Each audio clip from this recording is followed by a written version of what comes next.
Привет, меня зовут Саша Акимов, и сегодня я расскажу вам про объектив Viltrox 27 мм f1.2 Pro.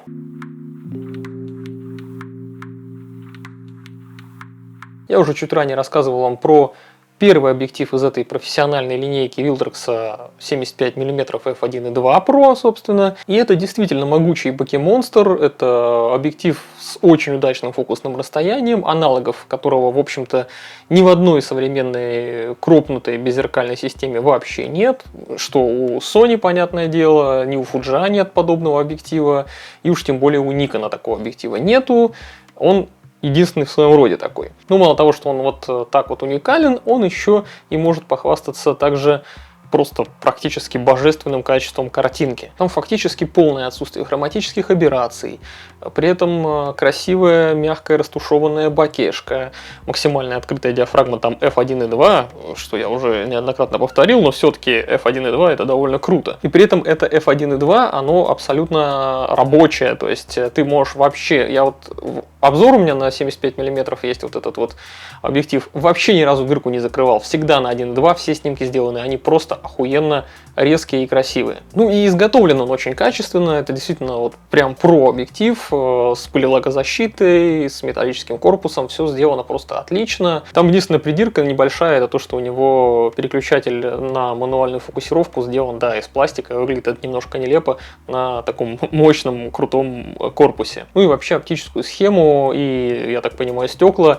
изготавливали для Viltrox Hoya как подрядчик, что тоже говорит о качестве этого объектива, пускай и косвенно, да, там как-то, но и так понятно, в общем, что если уж тут Hoya приложили руку, значит там все, скорее всего, очень неплохо. И я действительно был в полнейшем восторге и до сих пор пребываю в полнейшей такой вот экзальтации по поводу того, насколько хорош этот объектив. Он меня прям поразил в самое сердечко. 75 мм f1.2 Pro у Viltrox, ну просто чудо из чудес. Ну а сегодня мы поговорим про следующий объектив в этой же Pro линейке 27 мм f1.2. И 27 мм на кропах получается в эквиваленте как 40 мм был бы на полном кадре. Вообще есть несколько объективов, которые с похожим фокусным расстоянием или буквально с точно таким же. Это блинчик от самого Fujifilm 27 мм. Также я недавно рассказывал еще и про очень дешевый и при этом, ну, тоже, в общем-то, неплохой. Ну, конечно, да, там с некоторыми нюансами,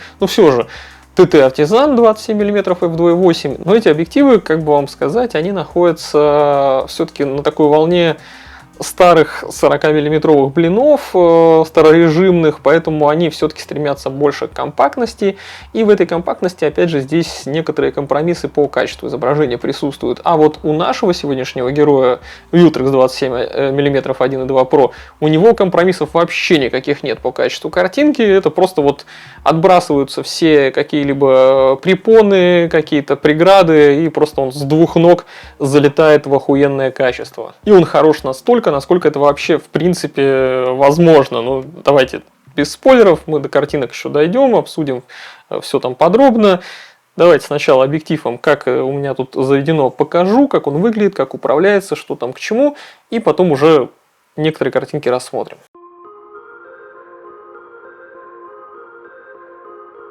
Объектив довольно крупный и довольно-таки увесистый, несмотря на то, что это фикс-объектив для кропа, но все-таки здесь максимальная диафрагма f1.2, так что тут и размеры соответствующие для того, чтобы такую дырку обслуживать. Конечно же, все здесь полностью из металла, корпус абсолютно весь металлический, крепление металлическое, ну все здесь металл, здесь нет особо пластика, наверное, только вот здесь, где тубус уже вставлен, какие-то детали из пластика. Опять же, влагозащита здесь, конечно же, присутствует. Здесь есть и очень плотная резиновая юбочка. Так он хорошо встает на какие-либо защищенные тушки. Ну и понятное дело, что влагозащита есть и во всем корпусе. Здесь множество резиновых уплотнений. Ну, за счет этого он также еще дополнительно утяжеляется. Имеется здесь колесико для переключения диафрагмы, изменения ее.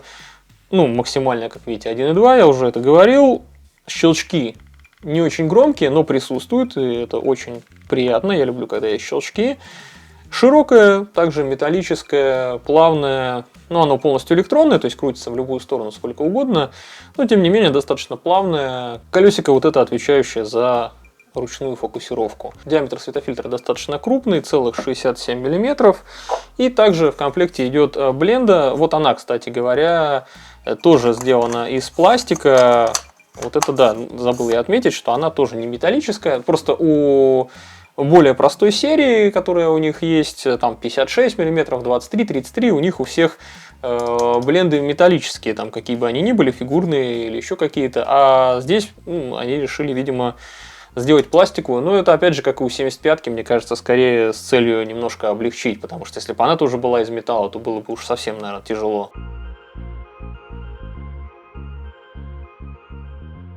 «27 мм на кропе, как я уже сказал ранее, это получается в эквиваленте 40 мм. Одно из моих любимых фокусных расстояний наряду с 28 мм, ну просто распрекрасными. И 40 мм он классный именно тем, что это такое не очень затасканное фокусное расстояние. Оно немножечко поуже, чем 35 мм, но не настолько узкое, все же не настолько прям вообще узко, как полтинник. И тебе, если ты что-то снимаешь такое, вот именно для каждодневной какой-то съемки, он отлично подойдет, потому что тебе не надо от объекта съемки прям сильно отходить куда-то, у тебя все более-менее помещается, и при этом у тебя перспективу широким углом не корежит уже, у тебя никаких искажений особо нет, прям реально кайф же.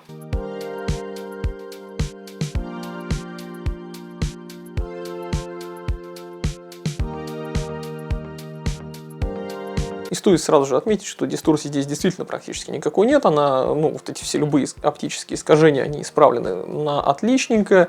Все диагонали ровные, углы никак не вспучиваются. Все в этом плане у объектива прекрасно.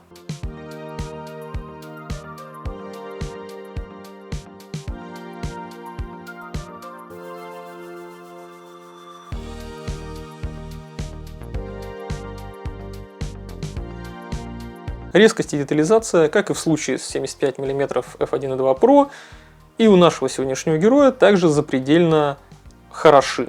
Здесь реально к резкости, к каким-то мелким деталям никогда не придерешься, можно снимать сразу смело на открытой, вот на f1.2 расхлебенил и поливай. Вообще от прикрытия диафрагмы у тебя качество картинки, особо не меняется. То есть бывает такое, знаете, нюансики какие-то там по углам где-то у каких-то объективов, тут чуть послабее, тут какая-то еще фигня. Ничего подобного здесь не наблюдается. Здесь у тебя прям сразу заебись картинка на f1.2. Как только ты дырку начинаешь прикрывать, у тебя только глубина резко изображаемого пространства шире становится, и все, не более того.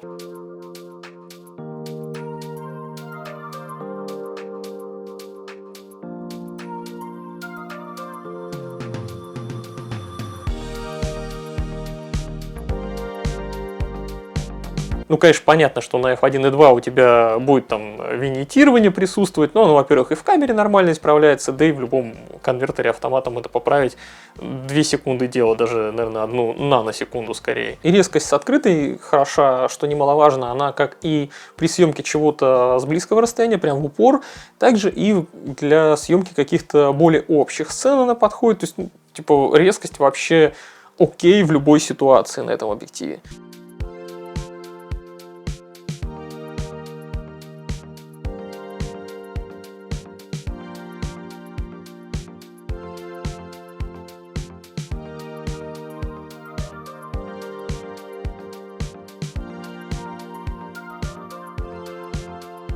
Хроматических аберраций здесь также вообще по нулям, какие бы сложные, там, запредельные какие-то с точки зрения оптики сцены я не снимал, там ветки, как бы сквозь ветки небо просвечивающее, вверх прямо направлял, там еще какие-то вещи такие, где прям по всему полю кадра куча каких-то контрастных вот таких переходов.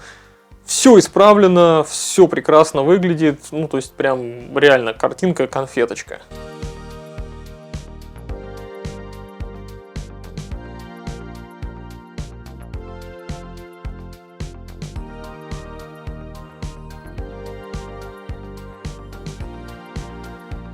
Красоту бакешки я в основном тестировал все-таки на котиках, конечно, каких-то красивых девицах это было бы более наглядно, но Погода в Санкт-Петербурге, когда я тестировал этот объектив, была так себе, я бы сказал, вообще очень хуевая. И в этой вот всей слякоти я бы просто не потащил бы туда какую-нибудь красивую женщину страдать, чтобы она мерзла, страдала, там претерпевала.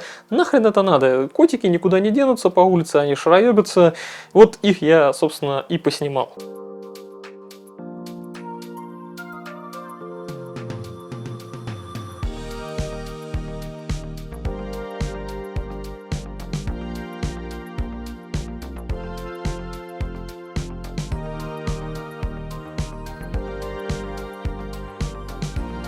Попытался я поснимать на этот объектив также и стрит, но вот тут этот объективчик он дал реально слабину, потому что, охеренно медлительный оказался при фокусировке. Не знаю, с чем это связано, вряд ли именно с мотором фокусировки самого объектива.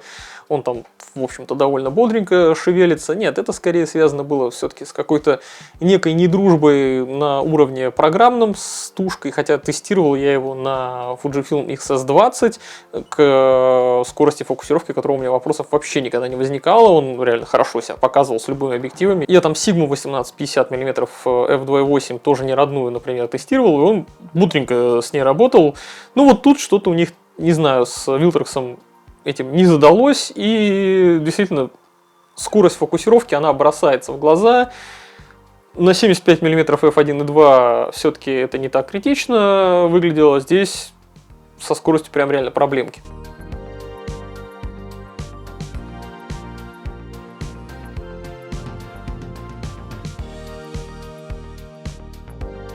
В общем, имейте в виду, что вот этот Viltrox 27 мм f1.2 Pro, он все-таки для немножко созерцателей, для каких-то эстетов. Можно снимать какие-то там вещи высокохуйдожественные на него, отставив мизинчик даже можно, вот так вот, когда держишь камеру, снимать. Ну и, конечно, к большому сожалению, для репортажа такой объектив не годится. Хотя он бы, наверное, круто смотрелся бы в каких-нибудь темных условиях, каком-нибудь клубешнике, например, или там на каком-нибудь выступлении попробовать на него поснимать, но он все-таки недостаточно быстро для этого. Некоторые кадры могут на него получиться в подобных ситуациях, то есть там не скажу, что он прям вообще охуеть какой медленный, там все пиздец, крах, но все же, я думаю, что много кадров будет упущено из-за его вот этой небольшой нерасторопности.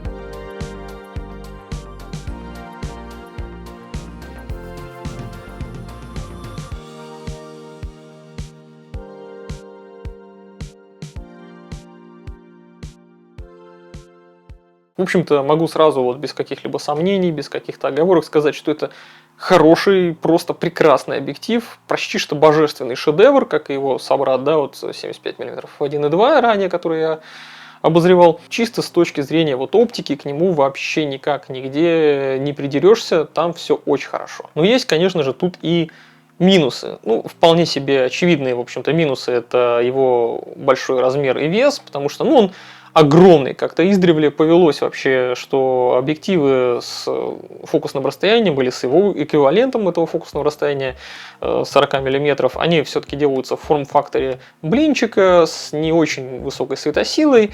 А здесь и светосила охренеть какая большая. Ну ладно, исключение есть там какая-нибудь условная Sigma Art 40 мм f1.4. Да, она тоже здоровенная большая дура, но она и вообще-то для полного кадра сделана, тут все-таки для кропа.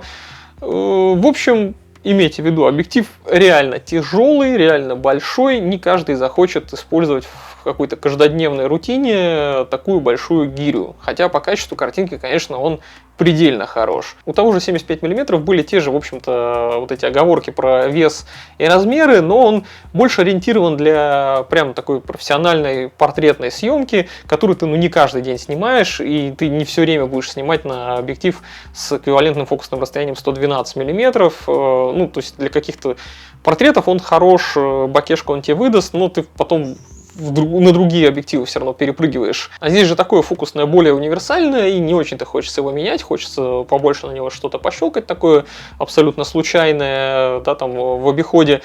Но вот он отягощает. И он прямо действительно медленный по своей скорости фокусировки. Если ты снимаешь что-то такое нединамичное и абсолютно расслабленное, то вообще похуй. Этот объектив будет себя показывать прекрасно. Но вот имейте в виду, для какого-то репортажа он абсолютно не пригоден. Ну ладно, я надеюсь, что мой вот этот короткий обзор окажется для вас полезен. Вы уж сами делаете выводы, нужен вам этот объектив или нет. У меня некоторые друзья, после того, как я его нахваливал, купили, все оказались довольны. Недовольных я, по крайней мере, этим объективом не встречал. Ну вот я про минусы его сказал, я их озвучил. Подписывайтесь на канал, чтобы не пропустить новые видео, ставьте лайки, чтобы ублажить алгоритмы ютубчика, и пишите в комментариях, что вы вообще думаете про новые прекрасные китайские объективы, которые сейчас уже весь рынок заполонили, и Viltrox пока что бежит впереди планеты всей, впереди китайцев, всех остальных, я бы сказал так, по качеству картинки, по качеству исполнения. Меня прям реально их последние несколько объективов, которые я тестировал, очень сильно впечатляют, это прям реально круто. Ну а я желаю всем вам хороших снимков, до новых встреч, пока!